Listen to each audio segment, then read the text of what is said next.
Bring your proof if you be truthful. That's what the Quran says. Jihad began when Islam was youthful. When the world still pays and pays. You see, pays rhymes with says. It's a visual rhyme. But we'll resist while we have breath. For we love life like they love death. And they do love death, ladies and gentlemen. We have seen that in a vivid manner this week. Welcome again to This Week in Jihad on a particularly somber Wednesday. We are here with the great David Wood, and we are looking at a week of more virulent and violent jihad than the world has seen in many a year. What's going on, David? What can you tell us? Well, there was this guy named Muhammad once upon a time, Mm-hmm. I'm and not sure there was. well, I know, but not a lot of evidence to go on. You know what I'm saying? That's for sure. So the evidence, we can agree that the evidence is so sketchy that you can look at it and go, I don't even think this guy existed, and I can look at it and say, wow, this guy's so messed up. There's no way people made up this much weird stuff about this guy, and we can come to very different conclusions. But whether there was or was not this guy, there are people who believe in him, and they believe that he called for his followers to massacre Mm-hmm. Jews and said that, hey, the judgment's not going to come. The final hour is not going to come. You're not going to get your virgins until you go around exterminating these people. And this is the same guy who said that the most vehement in hostility towards the believers are the Jews and the mushrikun. So those are people who associate partners with Allah, but they're on the short list of people who are the ultimate enemies of Muhammad. And of course, Muhammad eventually decided to expel all Jews and all Christians from the Arabian Peninsula, leaving this interesting principle that, hey, if you're dominant, you can just make everyone else get out of there and say, hey, I don't appreciate religious pluralism very much, so everyone else get out of here. And so you've got this guy calling the shots, and then all of a sudden you have a country like Israel where Jews can completely overpower the Muslims who want to destroy them and carry out Muhammad's commands, and they don't know what to do. Because you're looking at this, notice from a psychological perspective, like this is not how the world is supposed to be. Islam's just supposed to expand and expand and expand. They're supposed to be running from us. They're supposed to be running from us and terrified of us, and yet they can completely dominate us. So what's going on here? They don't know what to do, and so just keep running up and trying to kill as many as possible, and that's where we are. So on Saturday, there was a jihad raid all over Israel. 1,200 at the last count, people killed. In order to understand the magnitude of that, you have to understand that given the population of Israel, that would be the equivalent of about 30,000 people being killed in the United States on a single day. And so that's a massive attack on of a magnitude that the world has not seen since the days of the jihad massacres in India, which were extraordinarily violent, and elsewhere. But we're talking about that's hundreds of years ago now. So you're saying proportionally, this is actually way worse than like 9/11 percentage Yes, wise. Yeah, as far as that's the right. the amount of the population that was actually affected, proportionally, is about 10 times worse than 9/11 for them. Yes, because 9/11, of course, took place, 3,000 people killed in a country of 300 million. Whereas what's the population of Israel? Is it 12 million, I believe? I'm not sure, but in any case, you're talking about almost half of the casualty total of 9/11 in a significantly, substantially smaller country. So this is a world historical event. We don't know how it will change the world, but we know that it will, and we know that the jihadis are already celebrating and considering it an immense victory, because After all, if you believe that the God of the universe has commanded you to kill unbelievers, then killing unbelievers in large numbers is something that you assume is pleasing to the creator of the universe. And thus there is joy all over the world at this. And it's extraordinary, the outpouring of joy at the suffering and the misery of others. It's just nauseating from a non-Muslim point of view, but it's entirely understandable from a Muslim point of view. Anyway, lots of stories here about the Israeli attack, David. So let's get right into it. One of them actually is in line with what I was just saying. I don't know if you saw the image. I will see if I can. I should have gotten it before, but I apologize. There's been so much going on. The This young man here, he is somewhere in the United States. Behind him is a Boston Market, which is an American restaurant that is found all over the country. And so he's in the United States, but I don't know where. And he is holding up happily a photo on his phone of murdered Israelis. And you can see from his expression, he's very happy about this. In the larger video, all the people around him are cheering and joyful at these deaths. Now, this is something that's very jarring to our sensibilities, David, and I've already made an attempt to explain it, but can you unpack why on earth they would be happy about this a little bit more for us? I mean, it's this super weird situation because, um, they think, we killed some of their guys, ha ha ha. This is so awesome, and they know what kind of retaliation they're going to bring here, but yeah, I mean, it goes back to, I mean, think about this when Muhammad is saying, um, the end won't come until you kill the Jews to the point where Jews are hiding and you're running around exterminating them. And for years, it's just seemed completely hopeless. How are we ever going to really get any of these guys when they're so much more powerful than us? And here you've actually managed to kill a number of soldiers and civilians and taken captives and so on. And it just gives these guys a glimmer of hope. Wait a minute, we're much more effective right now than we were 10 or 20 years ago. So maybe the tides are turning and we're Mm-hmm. actually going to get to completely exterminate this entire population in the name of Allah. And that's enough to bring them joy. And notice about the hadith that you're making reference to, the end times, the last day will not come until Muslims kill Jews. And so Muslims killing Jews in large numbers, it's an eschatological act. It's hastening the end of time, the consummation of all things, and the final victory of Allah and the Muslims. And so it's a very big deal. It's something that they are all thrilled about because, of course, they all want the consummation of all things and the final victory of Islam. Meanwhile, another interesting thing that is a feature of what's been going on, David, is that there's been complete honesty, at least in some quarters, about what's going on. There is another video of a man, a Hamas member, who was captured. And he is being asked, why did you seize all those women and children? And this is what he answers: to rape them. You can see the full video, but he's not speaking in English. In any case, what is that all about? That has nothing to do with Islam, right? Well, I noticed you grinning there even as you asked the question. I try to keep a poker face on these Yeah. things, but I can't.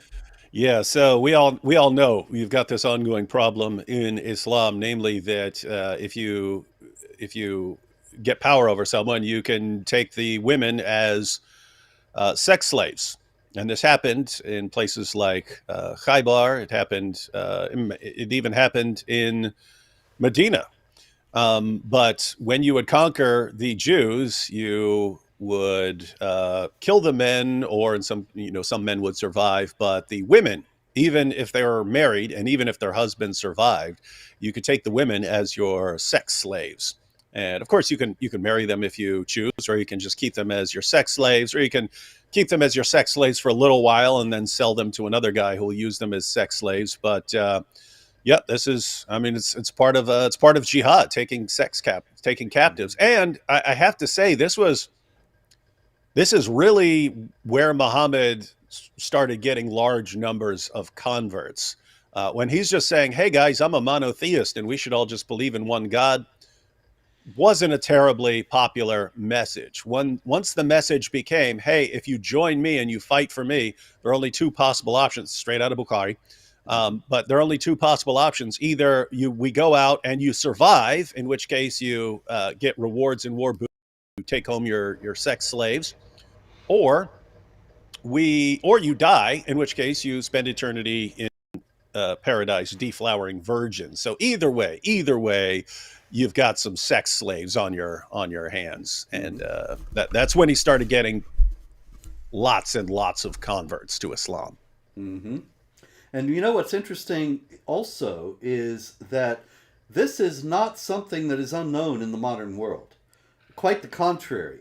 After a long period in which we did not see this, at least as openly as we're seeing it now, we saw it with Boko Haram in Nigeria, and Michelle Obama holding up the sign, "Bring back our girls," and that worked. And we saw it with ISIS and the women in Syria and Iraq, the Yazidis primarily.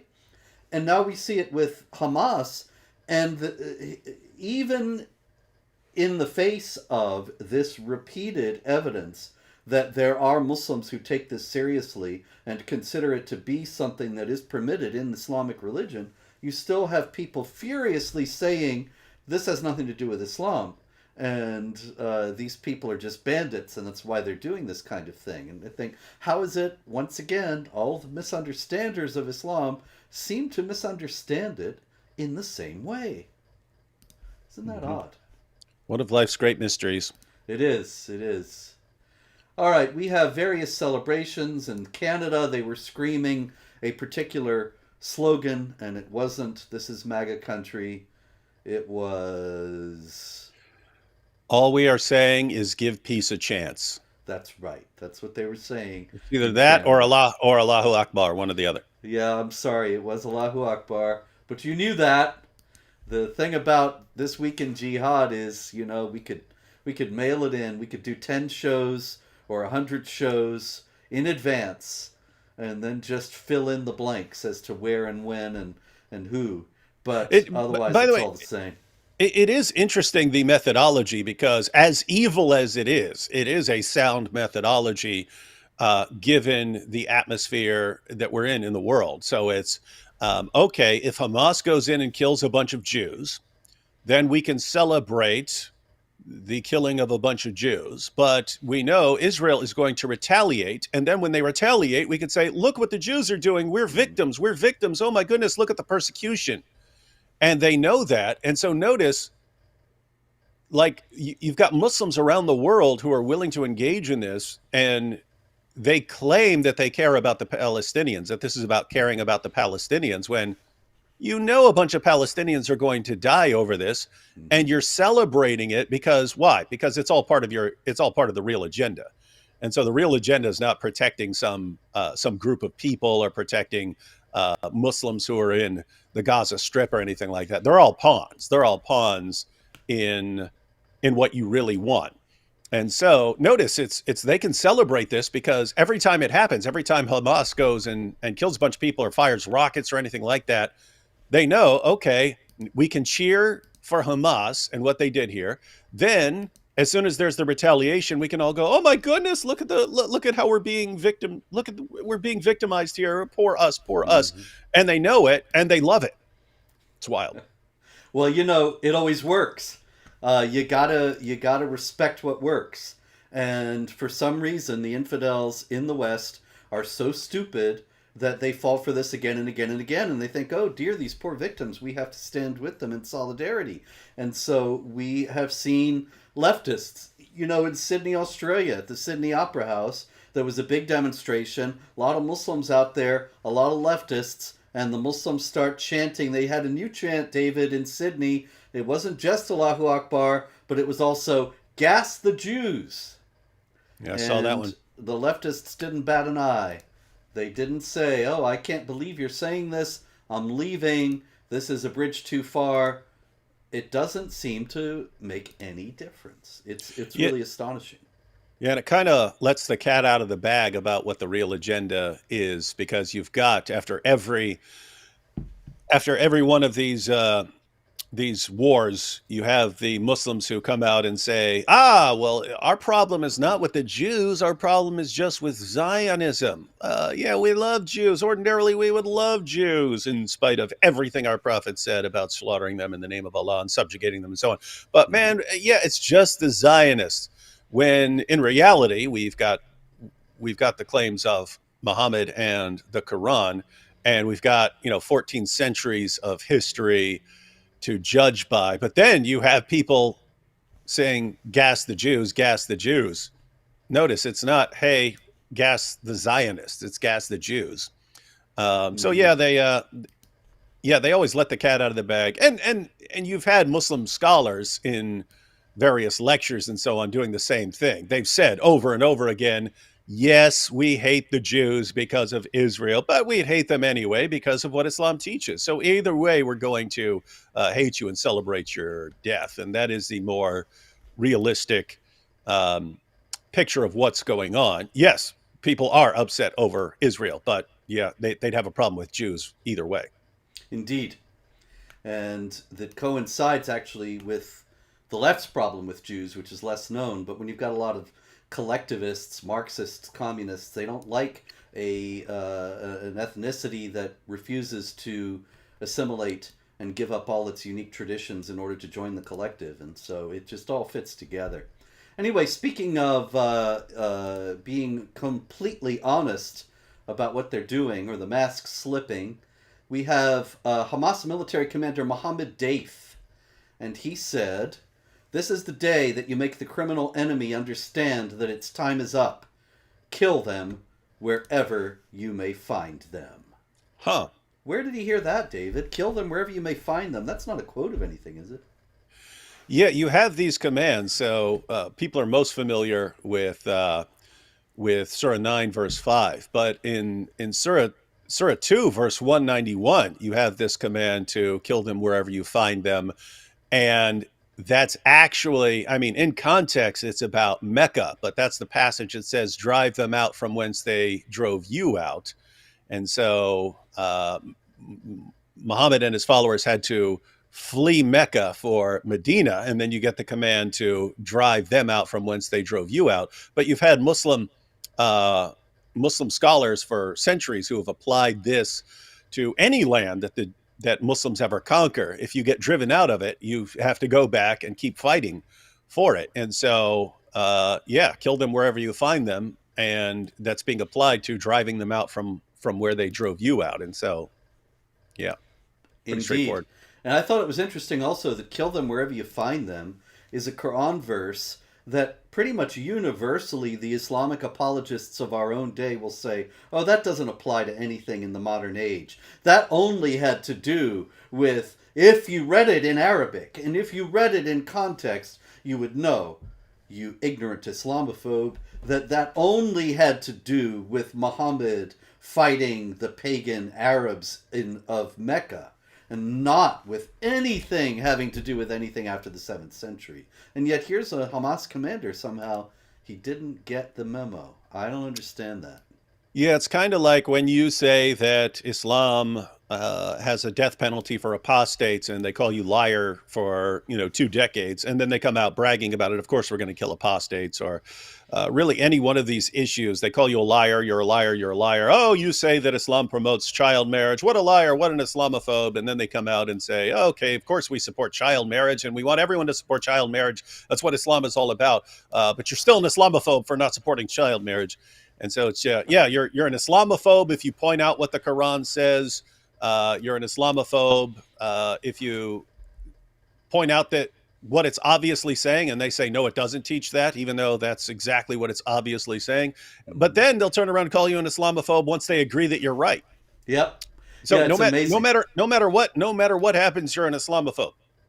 They said I was a liar for 20 years when I said what they say now, and now they say I'm a liar anyway. Even though everything I have said they have confirmed to be true. It's Yep. just one of them things.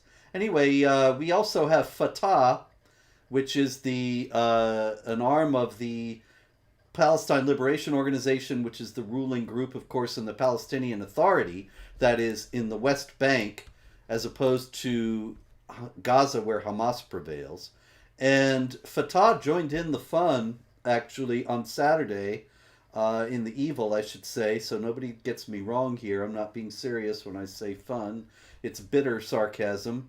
And they say, fight them and Allah will punish them by your hands and put them to shame. Now that also is a quotation from the Quran, chapter 9, verse 14. It's very important. What is the upshot of that? Fight them and Allah will punish them by your hands. What does that mean, David? You have this theme that runs through the Quran that you're doing stuff, but it's actually Allah doing this stuff through you. And so you're going around killing people, but it's actually your instruments in the hand of Allah for killing these people. So you don't get all the bragging rights. Keep in mind, it's Allah doing these things through you. And so this is very important because in the Jewish and Christian tradition, in Deuteronomy 32:35, as well as in Romans 12:19, you have vengeance is mine, says the Lord. But there is no such concept in Islam. Vengeance belongs to the Muslims who are the executors of the wrath of Allah. Fight them and Allah will punish them by your hands. And so the people who are doing the killing and the raping among the Hamas members in Israel these days, they actually believe that they are righteous and that they are doing the will of Allah in extending his divine judgment over the infidels, and particularly the Jews, the worst enemies of the Muslims, as per the Quran as well. That's chapter 5, verse 82, ladies and gentlemen. All right, David, there's so much more. Let's see. When there was a intelligence, quite a lot of actually intelligence failures involved in this attack, and jihadis were able to enter into Israel proper and kill people wholesale, as well as take the hostages and the women they were going to rape and so on. And one of the things that they did with tremendous impunity, because they had managed to fool as per Muhammad's dictum, war is deceit, they'd managed to fool the Israeli military into thinking there was no imminent threat at the Gaza border, so there were no troops around at the Gaza border. So they showed up with a bulldozer and bulldozed the fence, and then were able to pour into Israel. And they were, as they bulldozed the fence, there were people who were yelling, once again, Allahu Akbar. And of course, this just I mention it just to situate the fact that for these people, this is a holy struggle. This is practically a sacramental act. It is something that it's an act of religious devotion. It's not just undifferentiated mayhem and thuggery. And that's the rough part there is Israel keeps adapting to the new tactics of Hamas, but then Hamas sees what the response is, and then they adapt their own they come up with new tactics and so on. So it's not this situation where, hey, you build a fence or build a wall or something like that and the problem goes away. They are obsessed. Hamas is obsessed with finding ways around the defenses. And yeah, the rough part here is they've just been shown they can actually do it and get away with it, in the sense that they can actually accomplish a goal of killing a lot of people. And so, yeah, it's rough because now the takeaway message is, hey, even though there's going to be a pretty significant backlash to crush our hopes for the future, they're still going to have hope for the future, just because that this attack was way more successful than they've been in a really, really long time. And here again, it's an eschatological thing. And so if Allah doesn't give them victory this time, He'll give them victory next time. And they're supremely patient in a way that the infidels have never been patient. And they understand they're fighting a war that's been going on for 1,400 years. And they view all this stuff now as like a test from Allah, like Allah's testing your will and your relentlessness. And that's one of the two directions that people could go in based on the events of the last century. I mean, if you're just reading the Muslim sources and you say what's going to happen, it's, well, Islam is going to keep expanding and expanding and expanding and expanding until the entire world is subjugated and all religion is for Allah. And then you get to the 20th century and all of a sudden, wait a minute, they look around, wait a minute, Western nations are way more powerful than us. What's going on here? And one possible interpretation of that is, okay, Islam has just got some things wrong and we need to adapt and we need to modernize and become like Western nations. And that's why you can go to pictures from like the 1960s of Afghanistan and Iran, and they look pretty similar to Western nations. They were trying to modernize and they were trying to become like Western nations. But that's not the only direction. That's not the only interpretation you come up with. The other interpretation is that Allah isn't giving you the victory because you haven't been devout enough in applying Sharia and you've been wishy-washy and you guys don't crack down on heresy in your own communities and so on. And so the solution, if you really want victory, is to become much more devout and obsessed with following everything Muhammad taught. And that's the mentality of various terrorist groups. That was the mentality of ISIS. That's why they went around killing Shias, killing everyone who disagreed with them about anything, or subjugating them and making them sex slaves. But it was about cleansing the Muslim community so that Allah will bless them to then go out and expand. Blew up in their faces, but you'd expect them to learn their lesson there. But you still have that mentality. That was the mentality behind the revolution in Iran. It's the same thing with ISIS, and it's the same for groups like Hamas. Allah is testing us. There's an obstacle here. He's testing our faith. He's testing our resolve. And so eventually, if we just keep showing him how devoted we are to Allah and Muhammad by continually laying down our lives, he'll eventually bless us to have complete victory over them. Indeed. It's also worth noting in the connection with all that the one feeds against the other, that they are in conflict with one another. That when you mention the Iranian Revolution in 1979, it was a revolution against the people who were Muslims, who thought that part of the problem was that they were being too fanatical about Islam and they needed to follow the pattern of the West and modernize in the Western fashion. That's what the Shah was doing, and that's one of the reasons why he was overthrown. Kemal Ataturk in Turkey, who was a scoundrel in other ways, he also founded modern Turkey in an atmosphere of a rejection of political Islam. And he was actually quite explicit about it. He said, Islam is the theology of an immoral Bedouin, and it is a dead thing.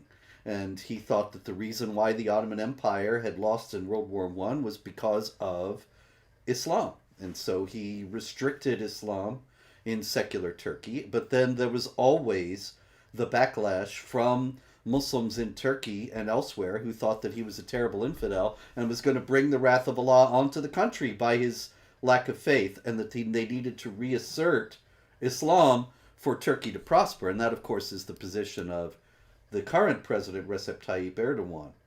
Anyway, a lot more about Israel. In New York, there was a pro-Hamas demonstration. And I just find it amazing there were pro-Hamas demonstrations anywhere. Or, strictly speaking, they were demonstrations in favor of the Palestinians. But it was made abundantly clear on Saturday that if you're in favor of the Palestinians, Hamas is the one controlling what happens as far as the Palestinians go. And they're incredibly bloodthirsty and vicious. And so to come out in the wake of that, and in the wake of the human suffering we have seen since then, in favor of that, I just find it astonishing. But this young man here at the rally in New York City, you see that he's gotten the Nazi symbol on his phone, and he is displaying it where some people who were demonstrating in favor of Israel would see it. Now, why would he do that, David? What was that going? What was that all about? Well, it seems to parallel what's going on the opposite side of the world with the calls for gassing the Jews. Mm-hmm. Mm-hmm. The gassing the Jews is, of course, something that the Nazis actually did. And so this is one of the reasons why Hitler is popular in the Islamic world. Mein Kampf is a perennial bestseller in countries like Turkey and Egypt. The Muti of Jerusalem, who led pogroms against the Jews in Jerusalem before the founding of the State of Israel in the 1920s, he lived in Berlin during the war, met with Hitler, made broadcasts in Arabic to the Islamic world, quoting the Quran, telling them they should join the Nazis. Anyway, that affinity still remains. Meanwhile, let's see what else we have. We have quite a lot. Oh, this was interesting. Alazar. Alazar, the great university, the great center for theological learning, the foremost institution in Sunni Islam, and also, David, the center of interfaith dialogue with Ahmed al-Tayyib, the Grand Sheikh of Alazar, being pals with Pope Francis, and making this accord with him a few years back where they said that violence had nothing to do with religion. And I thought, man, al-Tayyib must have been laughing up his sleeve when he made this agreement. But anyway, Al-Azhar, contrary to this agreement, came out the other day with a couple of tweets. Al-Azhar salutes with pride the efforts of the Palestinian people, calling on the world and the international community to look with reason and wisdom at the longest occupation in modern history, etc., etc. And the Palestinian people restored our confidence, breathed spirit into us, and restored life to us after we thought it would never return again. And mind you, they're talking about mass murders of Jews did all this. Yeah, that is amazing stuff. So, I mean, on the one hand, you've got this is the Alazar, that's the intellectual capital of the Muslim world, and that's why so many students in the world, when they decide where they want to go, go to school, everyone wants to go to Alazar. That's that'd be a great place to go to learn science and everything else you could possibly want to learn. So this is supposedly the intellectual capital of the Muslim world, but then, wait a minute, we were dying, we were fading away, but now slaughtering a bunch of random Jews and slaughtering families and raping women and shooting kids, that breathed life into us. It's incredible, and also I should note, I saw somebody here mention it, that there is no actual occupation, that according to international law, that a whole territory of Israel and Jordan as well as the so-called Palestinian territories, they were all set aside for a Jewish national home. And no other country owns them. There was never a country of Palestine that owned this territory. There's no occupation. Israel owns all this land. It's just trying to work out a modus vivendi with the Palestinians, which is virtually impossible. Meanwhile, in Istanbul, David, Istanbul or Constantinople, there were demonstrators. They were also screaming Allahu Akbar, and they also said Khaybar, Khaybar. Now, what's that? What is that all about? If I were Muslims, that would really be the last thing I would ever be yelling, if they actually knew what happened as a result of all of that. So, but it fits in perfectly with them not understanding the concept of how things will be worse for them due to retaliation. So, hey, we killed some Jews, and now we want to brag about it. And so the tendency for a while has been for this Kafir Shout, which refers to Muhammad and his followers attacking the Jews of Khaybar. conquering them, taking women and girls as their sex slaves, and then forcing the survivors to pay jizya, which was 50% of their annual produce. So they look at that and say, "Aha! You see, we conquered the Jews of Khaybar, and we're going to do that again." And they don't realize that it was a Jewish woman after the Battle of Khaybar who was so ticked off because Muhammad had slaughtered all the men in her family that she decided to prepare a nice meal for Muhammad. And so she prepares some roasted sheep and loads it up with poison and goes and sets it down in front of Muhammad and his companions. And Muhammad, tactical genius that he was, said, "Oh, I just slaughtered this woman's entire family and she's making me meal. Hey, this is great. Wow, yeah, I love sheep. Yo, yummy, yummy." And of course, Muhammad then sees one of his followers drop down dead in front of him, turns green and drops dead. Muhammad spits out the food, says, I have received a revelation. The angel Gabriel's telling me that this food is poison. So he actually survives, but the poison does some sort of internal damage. Muslims don't understand this. Whenever we bring this up, they say, "Oh, he couldn't have died from the poison." Muhammad said repeatedly that he was dying from the poison. Muhammad, when he's dying, says that it's the poison that was killing him. So if you don't think it's the poison that killed him, great, Muhammad was wrong or a liar or something like that. And we can't believe anything Muhammad said. Muhammad said he was dying from the poison. But here's the idea. If you drink a bottle of Drano, you'll die pretty quickly. If you drink some Drano, you might survive, but it might do all kinds of internal damage to you that leads to ongoing infections and eventually kills you due to organ problems and so on. But according to Muslim sources, that's what happened. Muhammad gets some of the poison in his system. He spits it out, but it must have been something caustic because they said they could, even years later, they could see the effect of it on his mouth.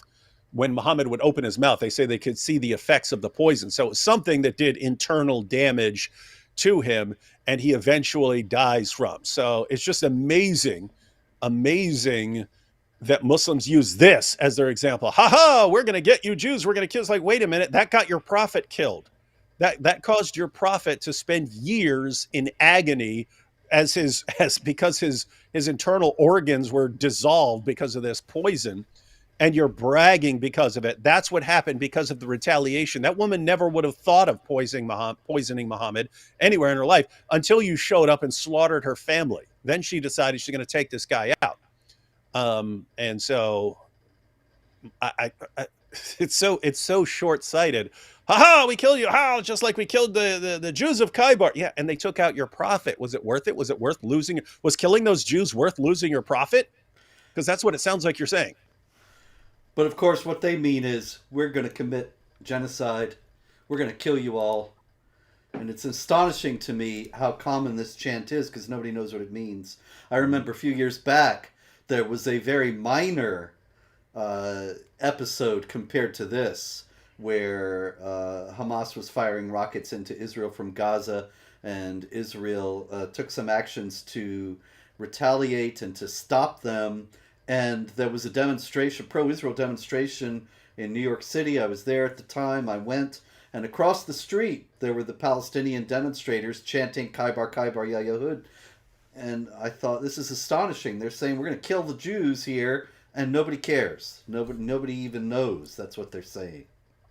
Yeah, and notice how this ties into what the guy from Alazar said, right? Like, we're familiar with that Khaybar saying, but haven't heard that in a while, right? It's like they have breathed life into their goals of exterminating people, and then so now someone from Alazar can say, "Hey, all of this breathed life into us. It breathed life into all these Muslims who are now screaming for more bloodshed and more killing and so on." Mm-hmm. That Alazar now reminds me of Uncle Joe from Willy Wonka and the Chocolate Factory. This guy had been laying in bed for 20 years, just giving up on life. And then he finds out he got a golden ticket to the chocolate factory. And all of a sudden he jumps up and starts dancing around and singing. That's Alazar. 20 years lying there, an invalid, making deals with Pope Francis. And then suddenly he leaps up full of life again. All right. Let's see. In Germany, the demonstrators got rowdy and started picking up paving stones and throwing them at the cops. And so somehow they considered that showing solidarity with the Hamas jihadis and also involved their attacking the authorities in Germany itself, their new home where they have been welcomed as seekers of asylum. Very strange, no, David? Mm-hmm. Very, very weird. Yeah, I just don't understand it. Anyway, meanwhile, we have Fatah also saying, strike the sons of apes and pigs. I thought they were fighting Israelis. What do the apes and pigs have to do with it? Yeah, well, Allah at various times has transformed Jews into things. I just posted, it was like early this morning, I posted one of them because there are all sorts of variations of this. But Muhammad, he performed this awesome scientific experiment where he said, "Hey, a rat won't drink camel milk, but it will drink sheep's milk. Who's not allowed to drink camel milk? Well, that's the Jews, because that's part of their dietary restrictions on camels." And so he said, "You see, these rats are actually Jews that You Allah has see? transformed into rats." And he performed a scientific experiment to show them you can put different kinds of milk in front of them; it will eat. These rats are entirely kosher. They're tired. They eat kosher. That's it. He's actually arguing that. It's like, even though Allah transformed these Jews into rats, they still follow Jewish dietary restrictions. They still are kosher. And you look at that and say, are you insane, dude? But no, that's the way it happened. In fact, if I recall, I think that Muhammad is trying to figure out what Allah has transformed Jews into. And he said some different things over time, and I think at the end that it was the apes and pigs. You know, that actually is reminiscent of a story that Admiral Sir Richard Burton tells. You know Richard Burton, not Liz Taylor's husband, but That's what I was thinking of. the 19th century explorer. Richard Burton was an English adventurer, essentially, and he wanted to make the pilgrimage to Mecca. But he didn't want to. He wasn't even a Muslim, although he may have converted. It's a little bit unclear. But he didn't want to go as a convert, even if he were one, because he knew that a Western convert they'd make a big deal out of and give him the first class treatment. So he decided to pose as a native Muslim. Now he worked for years to pull this off. This is in the late 1840s, because he wrote his book in 1852, and he went to Cairo in the garb of a Pashtun from Afghanistan, because he figured Afghanistan is so far away from here, and of course this is before modern travel. None of these people have met an Afghan, so he figured that would account for his accent if he had one in Arabic. It worked very hard to speak Arabic fluently, but he knew that there would be some ways he still wasn't a native. So he passed himself off as an Afghan physician. And he actually had people coming to him and getting medicine from him in 19th century medicine. You know, leeches! I don't know. But anyway, he ultimately, it's a great book he writes. Personal narrative of a pilgrimage to Mecca and Medina. Lots of wonderful stories, great adventures. One time this Albanian soldier comes on leave to Cairo and they get drunk, and it's this big scandal that the Pashtun doctor has gotten drunk and he has to leave the city. But anyway, he makes the pilgrimage to Mecca, and he's getting led into Arabia by a guide who's a native of Arabia, and he sees these monkeys that he doesn't recognize. Now, this is a guy who's been all over the world, and he's very interested in the natural world. He knows apes. And he says, "What is this kind of monkey? I've never seen this kind of monkey before." And they say, "Oh, that's a Jew." And he said that they actually take seriously there in 1851 or whatever in Arabia that there are these monkeys running around in the Arabian desert who are the actual descendants of the Jews who were transformed into apes by Allah. And anyway, I don't know if they're still there, but they were there then. Okay, David, it is getting to be the final quarter of our show. Let's go to some stupid infidels, one of the main stupid infidels of the week is the Black Lives Matter movement, which expressed solidarity with the Hamas terrorists, and I mean the Hamas terrorists. I do not mean the Palestinians, and then they deny that it has anything to do with Hamas, as many people have been doing. Because, of course, in one notorious incident, the Hamas terrorists paraglided into a music festival that was taking place near the border of Israel with Gaza. And then they massacred the men there, they took the women captive, and sowed misery in every way. Now, Black Lives Matter actually tweeted and put out on Facebook an image of a paraglider. And with so the they were with the flag on it. with the Palestinian flag on it, that's right, saying, I stand with Palestine. So what they're saying is, I support the massacres of innocent people at a music festival in Israel. And so this was an appalling display of bloodlust and hatred, and they received a tremendous backlash and took it all down. But the damage is done. It's very clear. It's not as if they have changed their views. And of course, they're by no means alone. We have many. Yes? Oh, I just wanted to point out, I mean, think Hamas, these Hamas jihadis paragliding over the defensive fences to go and kill Jews. But I mean, they've been building tunnels underneath the fences. They were bulldozing going through the fences. They're paragliding over the fences. I mean, all of this ingenuity. Imagine if they applied any of that ingenuity and that dedication to anything other than killing Jews in the name of Allah. Yeah, Gaza is actually a beautiful place. They could make it into practically a new French Riviera on the Mediterranean if they weren't just so dedicated to killing Jews. It could be a really a paradisal place on earth. I kid you not. It's a beautiful area.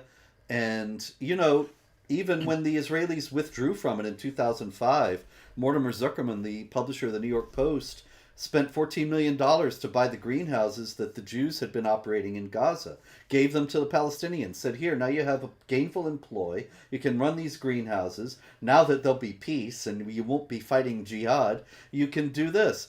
And they gutted the greenhouses and made them into weapon smuggling tunnels. So, Yeah, and and think about this. I mean, even if you just drop the idea that you have to go on a killing spree, and then you just said, okay, we're gonna focus on building up our country and making it a nice spot. I mean, lots of the places in these areas would be important, like tourist spots for, especially for people who are interested in biblical history and so on, and want to go see the land and so on. My goodness, you'd have a constant influx of money from tourists who want to go see these things, and my yeah. you could do all this really, really quick. Like, stop trying to wipe this other group off the map. That's all you have to do, and your people would be fine. And they can't do it. Yep. Okay, more stupid infidels. We have Aiden Ross. I had never heard of Aiden Ross before this. I don't know if you know who Aiden Ross is, David. Aiden Ross is described in the relevant news articles as a kick streamer. I don't know what the heck a kick streamer is either. I'm 61 here. I this means nothing to me. Oh, I had to look up if that's the same Aiden. Oh, you know this guy? He was oh my goodness, what a weirdo. He's a guy who runs around with like Sneeko, and he was Andrew Tate's favorite fanboy for a while. That explains it. He's going to give $1 million to the Palestinians. Yeah, there's the creepiest thing I've ever seen in my life, and I've seen some creepy stuff. But he was actually, they had a camera running where he was in his room being lectured and instructed by Andrew Tate. Andrew Tate telling him how to be a top G and so on. But Andrew Tate's sitting there in his little Daisy Dukes, talking to Aiden Ross, telling him how to do everything. Andrew Tate gets up to use the bathroom, and Aiden Ross runs over and smells the spot where Tate's crotch was on the chair. He just walks over and starts sniffing it like Joe Biden sniffing a 7-year-old girl. And so, like, the creepiest thing ever, like, what? Wait, Andrew Tate is telling you how to be a real man, a top G, and you're sitting there smelling his crotch when he gets up to go to the bathroom. My goodness, this is horrible. So that's the sort of real winners you're dealing with here, Robert. So he's given $1 million to the Palestinians, and Andrew Tate himself and $1 million sniffs. He's only kicking in $200,000, Andrew himself. But I understand the affinity. I mean, obviously, their idea of masculinity is a kind of barbaric caricature of genuine masculinity anyway. And we can see that with how Andrew Tate mistreats women. And so I suppose it's not surprising that they would admire bloodthirsty, murderous jihadis. David, we now have 10 minutes. I'm going to go to some non-Israel stories. This is one that was very sad. This is, let me get her here. This lady her name is Sitar Mazhar Khan. And she has been charged. She is in Texas, in Kingwood, Texas. You can see from her 10-gallon hijab. And she is being charged with beating, choking, and burning her teenage daughter. She was upset with her for not wearing the hijab, which she found from a Facebook photo or an Instagram photo or something or other, that the poor daughter was going off to school and taking off the hijab. And she burned the pita bread. So she was beaten and burned and choked by her mother. And you know what I thought about this when I read this story is that this poor lady probably was raised in exactly the same way by her mother. Yep. And that this is just a cycle of terror and abuse that comes from the fact that the only tool that Islam prescribes to deal with anything is terror. Strike terror in the enemies of Allah. If women are disobedient, beat them. It's all based on fear and terror. People try to leave Islam, kill them. Yeah, everything is chopping off body parts or murdering or lashing. Yeah. The solution for it. Violence is the solution for everything in Islam. Exactly. And so we have this stupid infidel. This is... He looks stupid. He is. He's very stupid. His name is Mikel Eal. Look at his head. He even bumped into a wall because that's how stupid he is. He didn't. It wasn't a wall he bumped into. Oh. It was an Afghan Muslim migrant that he bumped into. He is a Swedish politician in Jönköping, Sweden. And he is pro-open borders. And so one of the people that is in the country, courtesy of Mikel Eal, has beaten him up in a fine display of gratitude. It seems notable that this has not changed his stance on these issues. Of course not. If your stance is based on going against the evidence, the overwhelming evidence, then the evidence is not going to change your position. You know what I mean? Yeah, you're absolutely right. Anyway, there's quite a bit more that is going on. Let me just ban this guy real quick. There we go. And one of the stories is a chilling indication, actually, out of France, that what we saw in Israel over the last few days is on its way west. And that was the Berith Shalom Synagogue in Paris. They went to get their messages on their answering machine last week, and there was a man who had left a message saying, "On the Quran of Mecca, I will come with an explosive belt to your synagogue and blow everything up." Now, why would he mention the Quran of Mecca, David? Surely, isn't that a book of peace that is contradicting his threat to blow up the synagogue? Of course, Robert. You go to. I mean, it's right there, as plain as day, in Surah 2, that anyone who believes in God and does good, including the Jews, is totally fine with Allah. So I don't even know what you're talking about. Yeah, it's very strange.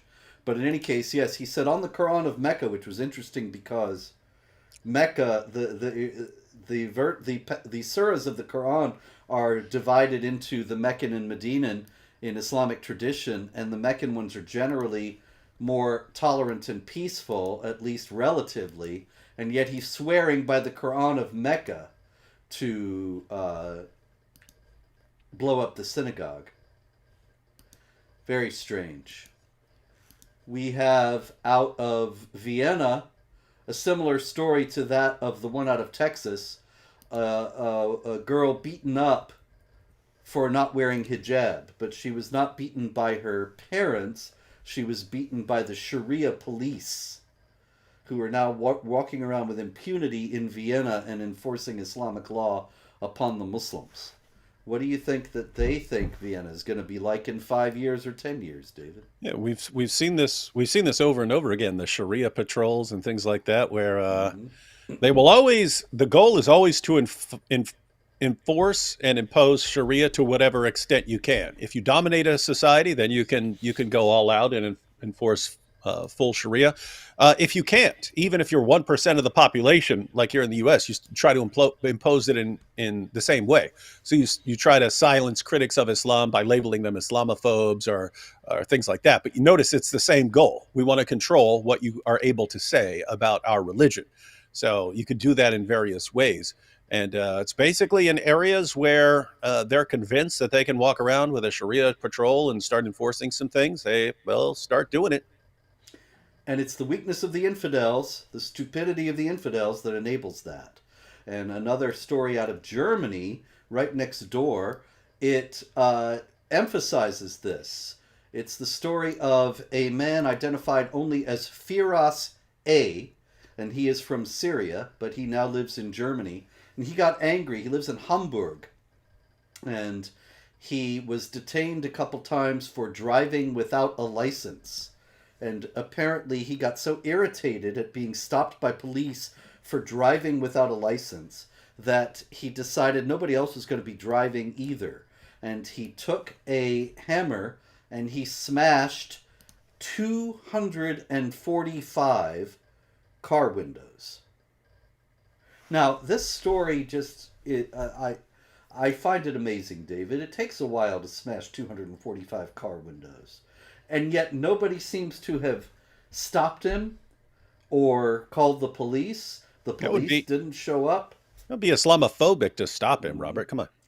Yeah, and so even when he was finally arrested, and he also attacked an 84-year-old pensioner in the meantime, the judge released him. They said they found no grounds to hold him.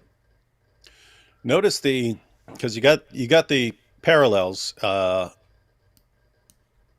mean, that's the same as like the UK grooming gangs, right? Like, hey, these guys are grooming, raping, pimping, drugging, all this stuff, one girl after another. But we don't want to jump in. You don't want to be the guy who jumps in and stops them, because that would be Islamophobic. And so Mm-hmm. just let them keep going, let them keep going. Otherwise, you're an Islamophobe. And so it is the weakness and the stupidity of the authorities that is enabling this and emboldening this. And actually, it was the same in Israel, that if the Israelis had been more vigilant, more careful, not deceived. Now, of course, that's easy to say in hindsight, and I'm aware of what they're up against. But it was their weakness that the jihadis were able to exploit. And it's the weakness in the West that the jihadis are able to exploit. And so what we all need to do to deal with this is strive to be strong. Strong in our convictions, strong in our resistance into the intimidation and violence of the jihadis, and strong to defend what is right and what is good. What do you think, David? It's amazing because Islam is actually pretty easy to deal with if you just aren't a sniveling coward who constantly backs down from things, right? That's it. It's actually, I mean, Western nations are massively more powerful than these guys. Islam does an awful job at building places where anyone wants to live.